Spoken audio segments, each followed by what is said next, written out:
Oh, I love a Sunday morning. Matt O'Reilly could be on his way to Leicester City. Well, he could be, alright, but let's talk about it because his manager, Steve Cooper, who looks like a weird man, to be perfectly honest. Well, there's nothing weird about this. 30 million slapped on the head of Matt O'Reilly.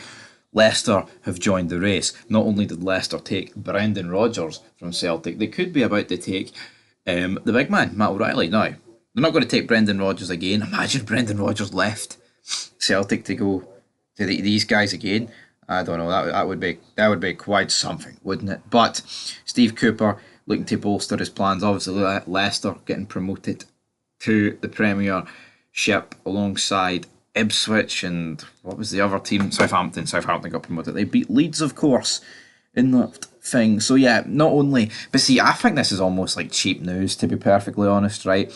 And you might wonder, well, why are we reporting it? Because we give you guys the news that's being talked about every single day. And why you're hearing, I'm hearing. Why are you saying cheap news? I just feel like it's easy for them to, yeah, maybe these two clubs like Southampton and Leicester are linked, right? Maybe.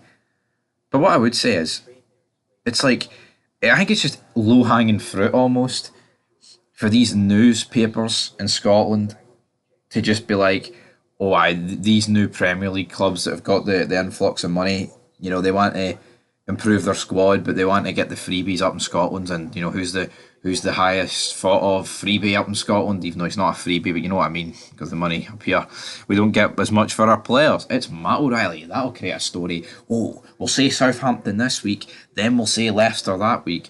I don't think Ipswich is going to be linked with the guy, even though they did spend 22 million. But according to the Scottish Sun on Sunday, Leicester City have joined the race to sign Celtic midfielder Matt O'Reilly.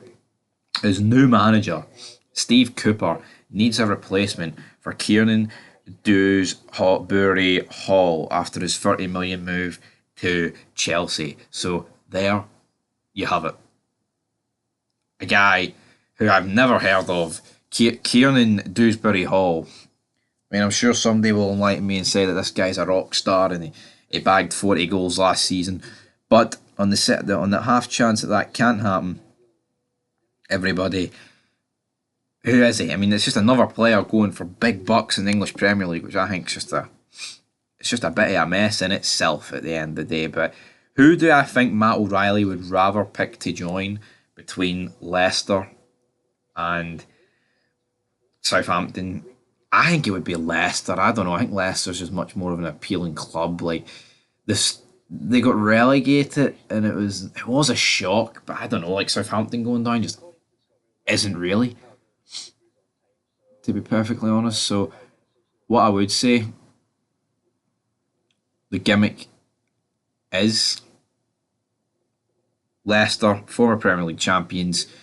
Won an FA Cup. They've done a wee bit more in their time recently. They are the bigger club right now as it's feud. I mean, debate about, well, Leicester's done this, Southampton's done that. Personally, I don't care, because all that matters is they've got the money in the bank to be able to fund this signing for Celtic, and Celtic are not going to care. They'll just see green, alright, pun intended. They see green all the time, and they'll, for their sake, they'll go and sign somebody with this money. But will they? Because, I mean, 30 million, 25 million, it'll be no more than 30 troops. We'll have to wait and see. I know a lot of Rangers fans are on the wind up. Oh, he didn't even get picked for the Danish squad. But, look at the amount of jobbers getting floated around for big bucks these days who have never even been heard of, let alone on the fringes of a good national team. It doesn't automatically mean he's gash. But till next time, guys, Leicester have joined the race. But will a bid come in? Let's make things interesting here. It's about time we had some newsworthy things to talk about.